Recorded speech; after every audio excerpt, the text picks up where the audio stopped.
قالوا كطرقناكم بنروح بنتنا ما دام فيها جن فالرجعة تهون لكم حريوتكم وصاحبنا لنا وكل واحد منهم يجلس بدو.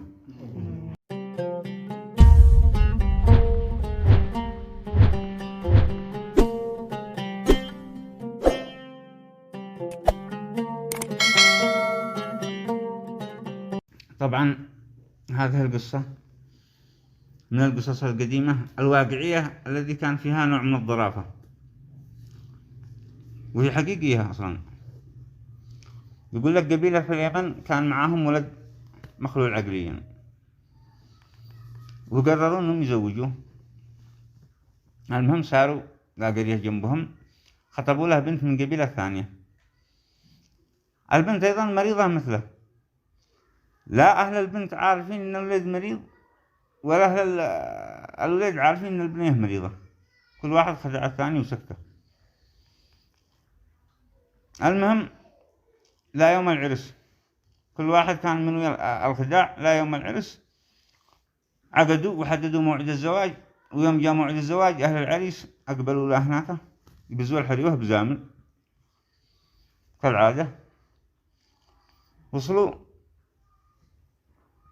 قالوا حيا بكم يا ذي وصلتوا عندنا. طبعا الذي استلقفوهم هو الأخ جو، والذي استلقفوا من هو الحريوة. فيهم وصلوا الدو هذا الزامل قلت لكم قالوا حيا بكم يا ذي وصلتوا عندنا، ما تقارحت الأميال من رؤوس الحصون أنتوا رجمتونا بخدعة بنتنا وإحنا طرحناها لكم بين العيون.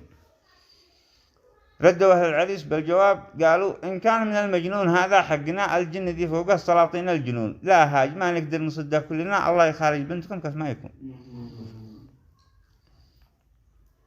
أهل العريسة جوابوا قالوا مجنونكم ما قد عرف شيء، جننا لو قد يراهم يغبونه بالغبون، يهل الحري وسكت كافة وشرنا في بنتنا جني مع 7 قرون. جاوبوا عليهم أهل العريس قالوا كطرقناكم بنروح بنتنا ما دام فيها جن فالرجعة تهون لكم حريوتكم وصاحبنا لنا وكل واحد منهم يجلس بدو. وانتهت القصة حقيقة فعلا، بطلوا العرس بدون يوم الزفاف. طبعا قصة واقعية. تحياتي لكم.